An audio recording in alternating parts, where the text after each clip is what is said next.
Prince Chaudhary reporting for Pune Times Mirror. We are live and exclusive just outside the District and Sessions Court. So today is the final verdict on the Nasrapur case, where on the 1st of May, Bhimrao Kamble, a 65-year-old person from the Bhor Taluka, lured, sexually assaulted and murdered a 3.5-year-old girl. So the verdict is today. The choice is between life imprisonment and death penalty. Everybody is hoping for the death penalty because this is the most heinous of heinous crimes. And the verdict, which was supposed to be on June 25th, has now been postponed till today. People are hoping. You can see a huge crowd outside the Sessions Court.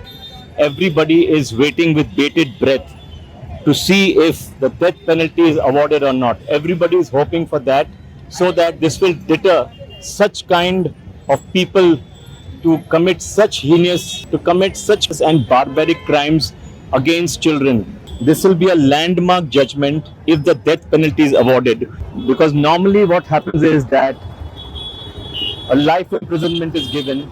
So the verdict for the Nasrapur case, which was concluded on the 21st of June and was supposed to be held on the 25th, was postponed to today, 29 June, and the choice is between life imprisonment and the death penalty. This is the most heinous of heinous crimes. It's a barbaric crime against children, and everybody is hoping that that is awarded so that it will deter such people with devious minds not to target children ever in the future.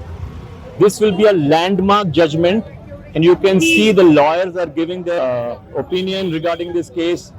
Everybody present here is hoping that this person, 65-year-old Baburao Kamble, is punished in the harshest way and he is hanged to death, so that in the future nobody will dare target children or any other women of any kind. So we are all hoping that the death penalty is awarded and not life imprisonment, because what happens is, in a life imprisonment verdict for good behavior, the accused comes out on the streets and is free again to molest other young girls or boys. So this is Prince Chaudhary just outside the Sessions and District Court with camera person Swapnil signing off for Pune Times Mirror.